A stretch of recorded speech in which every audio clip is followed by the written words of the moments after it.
I am Daniel Madison.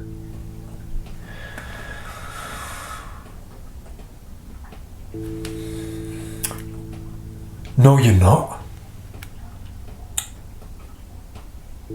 Magic is dead. Is that what you were gonna say? No, you're not.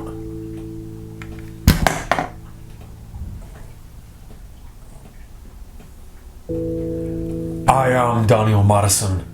Thanks for being here. I really do appreciate you choosing to spend some time with me. In this video, I'm going to talk to you about my false shuffle theory, what it means, exactly what it is, and how it can be detrimentally vital and extremely helpful for your deceptive practices and your deceptive methods to go along with the false shuffle theory. I'm also going to teach you my vice shuffle, a completely false in the hands shuffle. The playing cards look like they're being fairly shuffled in quite a fancy fashion, when in fact the entire deck of playing cards does not mix and the order is completely retained. This is what it looks like.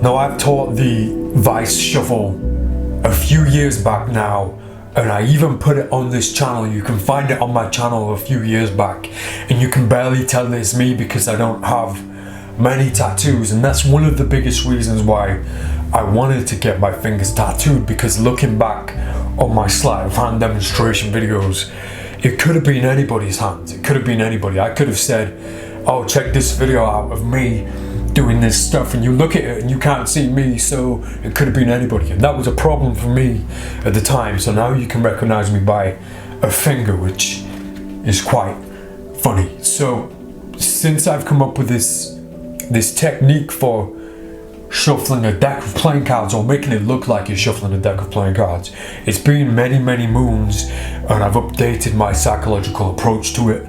I developed the deceptive strategy and method behind the shuffle itself, and I want to talk about that a little bit as I'm teaching this false shuffle. But at the same time, one of the most important things for me when approaching the deceptive practice of false shuffles with a deck of playing cards is the false shuffle theory.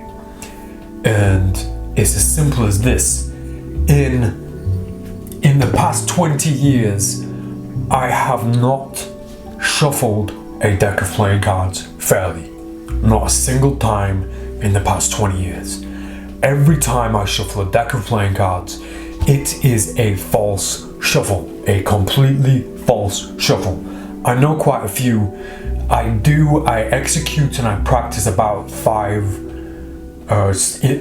specific false shuffles, all that look very natural and fair. I have to say that the vice shuffle that I'm going to teach in this video is at the bottom of that list, because to me it looks too fancy, it looks funks, it looks like something's going on, it looks too pretty to be a serious deceptive technique. Now, one of my other theories that I talk about sometimes, and I will talk about in an upcoming video, is the soap theory, but I also call it the dirty bastard theory. And it's basically the idea of mastering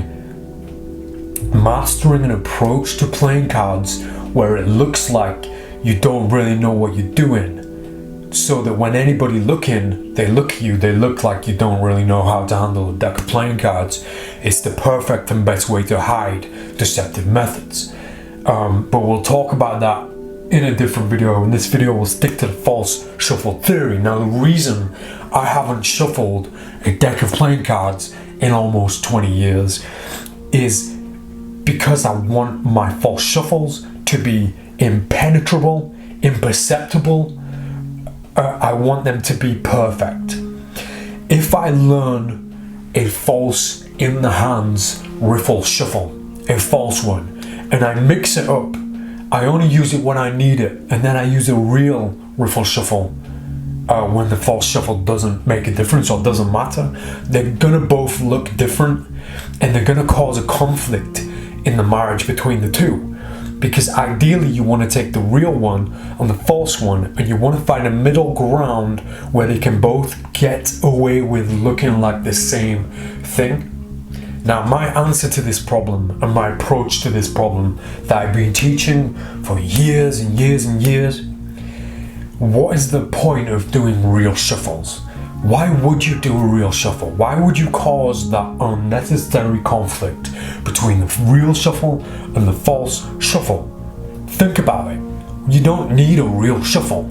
If you're in my position, if you're a practitioner of the deceptive arts of sleight of hand, of deceptive methods, why would you ever want to shuffle a deck properly? Think about it.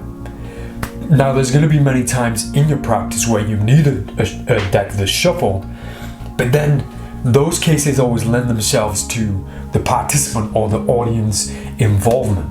So give the deck up for them to shuffle. Let them do it. But when you're shuffling, don't ever do a real shuffle. You'll never need to. You'll never need to. Even at times when I've needed or when it hasn't mattered, it doesn't make a difference if the deck is shuffled or not. Let's say a magician, it wants to show me something, he gives me the card, says please shuffle, I'll still do a false shuffle.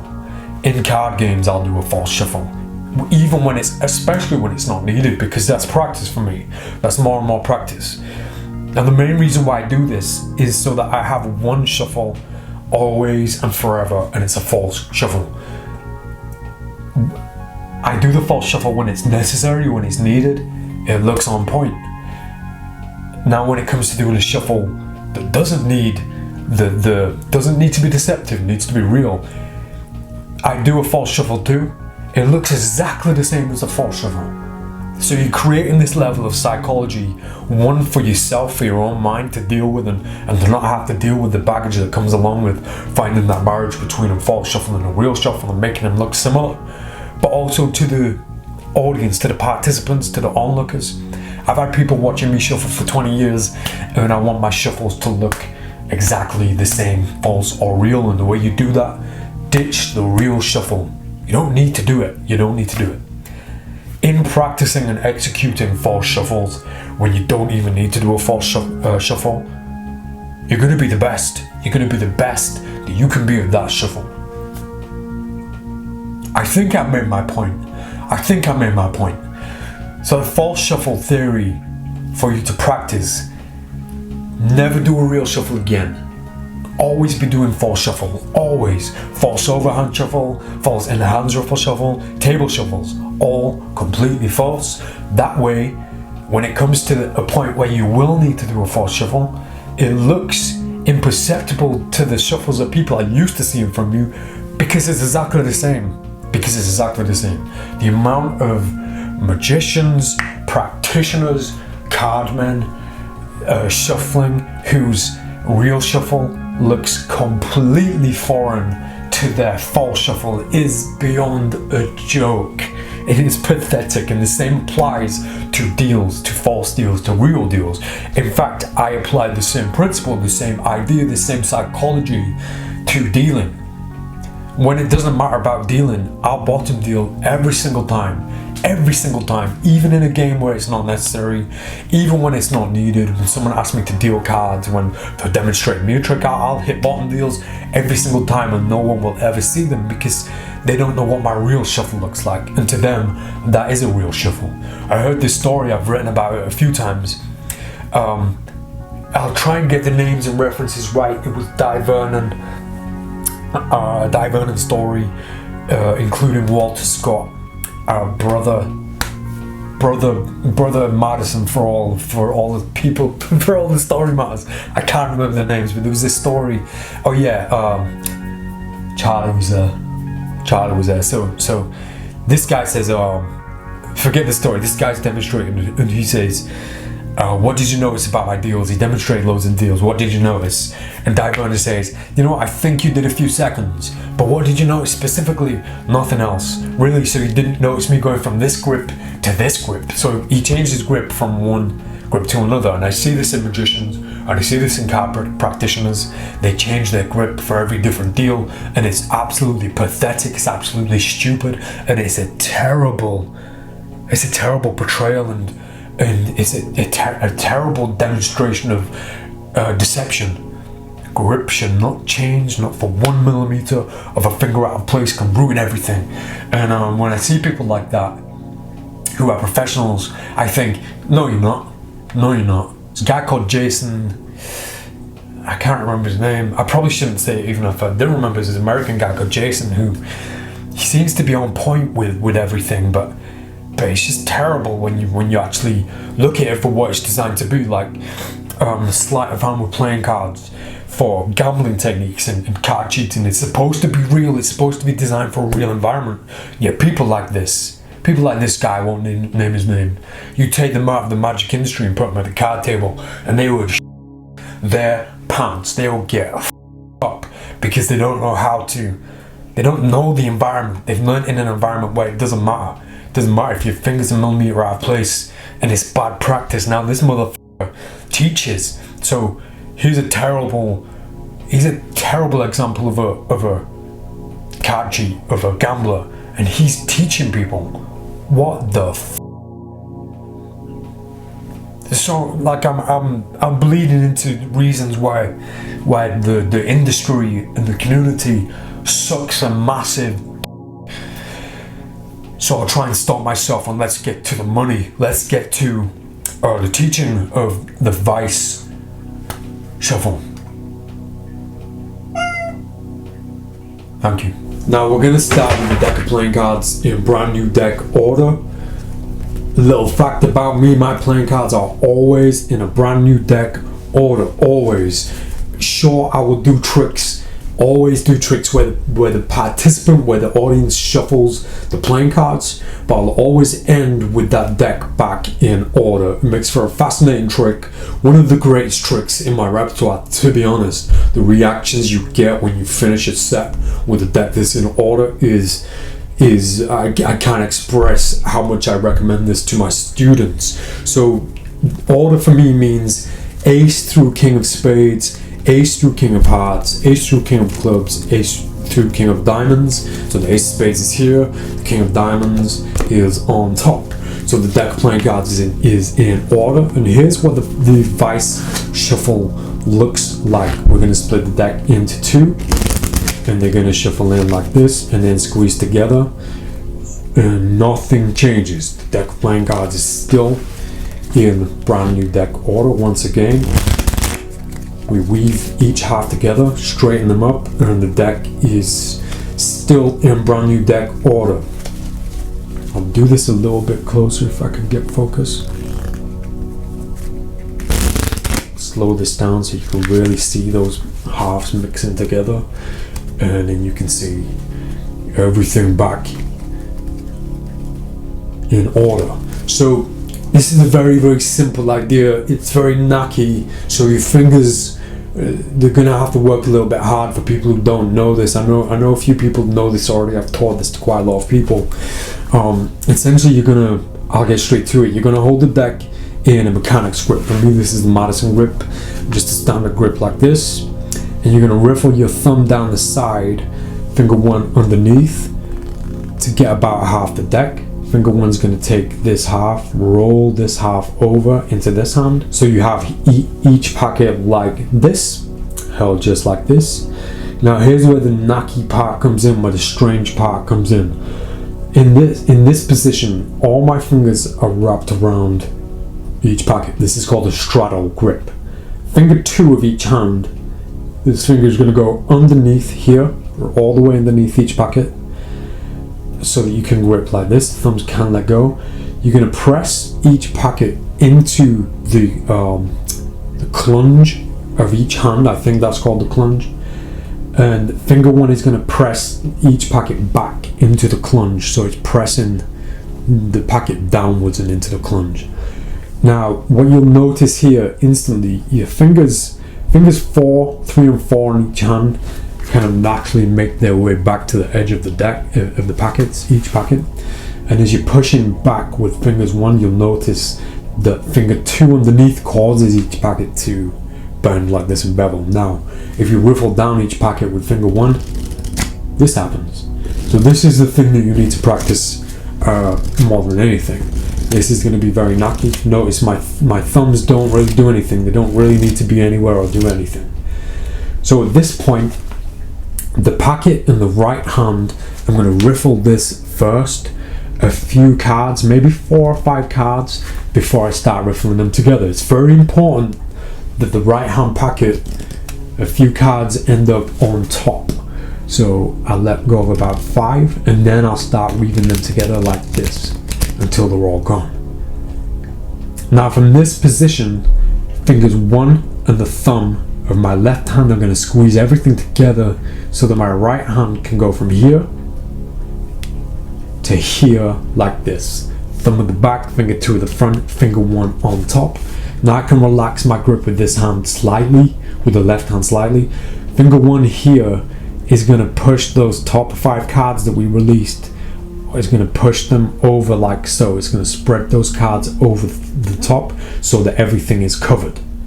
So from this position, if you look underneath, finger 3 is still protecting these pockets from going together, whilst on top, when I start pressing, it looks like I'm pushing the packets in together. What happens underneath, finger 2 of the right hand is going to pivot down, and this pocket is going to pivot away from finger 3 like so. Still on top, the top 3 or 4, maybe 5 cards are still pushed over. Now all I have to do, because this pocket is now separated, is lift up and push into that gap, pushing this pocket back on top, and nothing has changed. I'll do the shuffle again slowly now that you know what's going on. You can kind of see what's happening. So that was a kind of protective view. Now I'll show you everything as I'm doing it. Grip, hand comes over here. I push the top cards over to give that illusion that the packets are pushing together. As I'm doing that, I pivot, break, and everything goes back on top like this. I'll try and do it exposed from this side.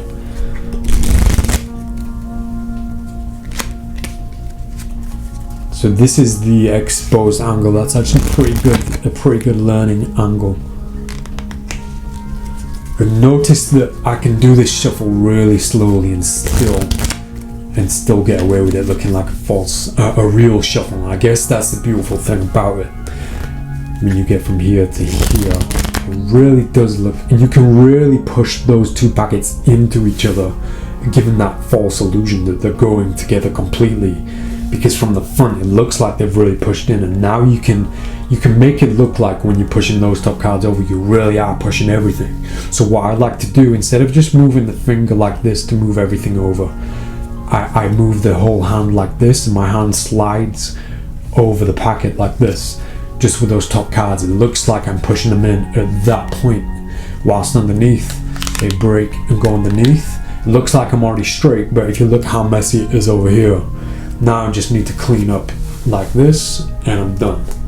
The deck's in completely brand new deck order. Once again, here, riffle, shift, push, break on top, and then straighten up.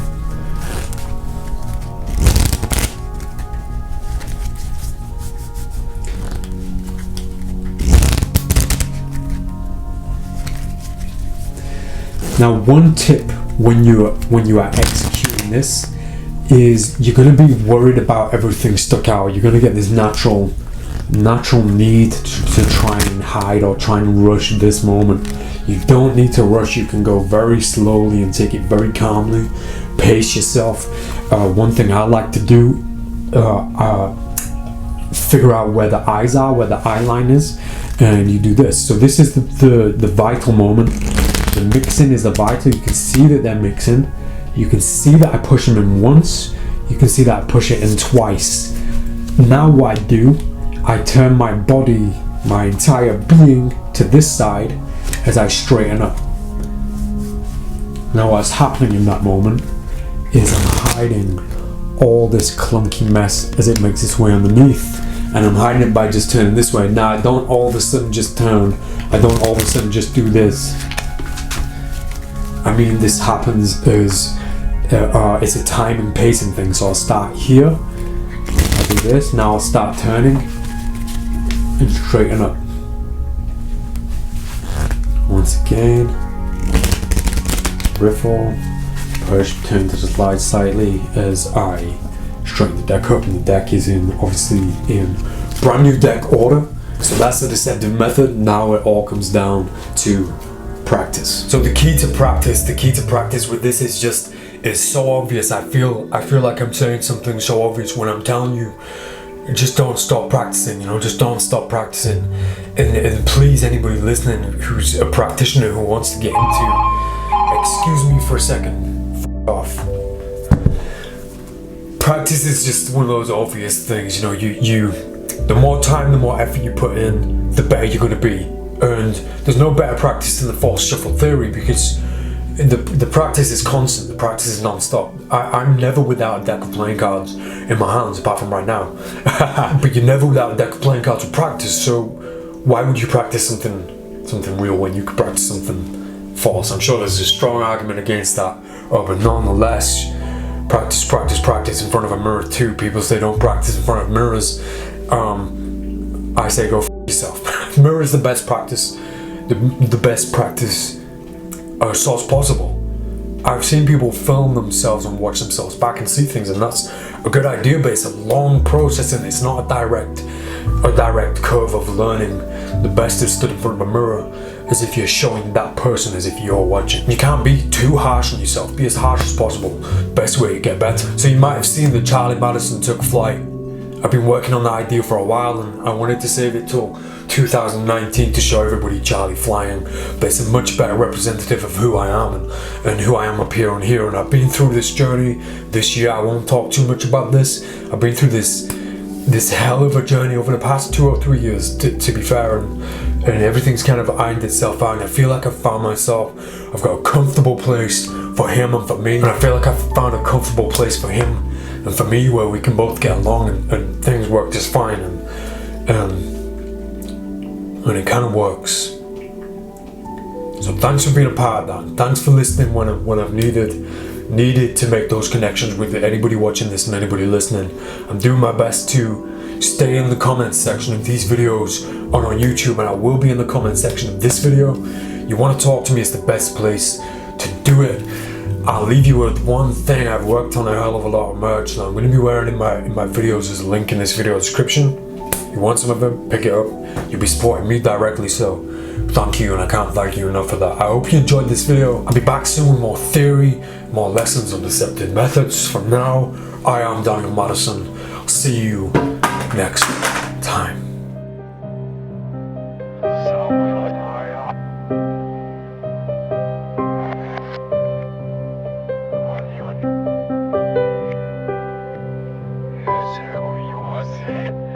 It's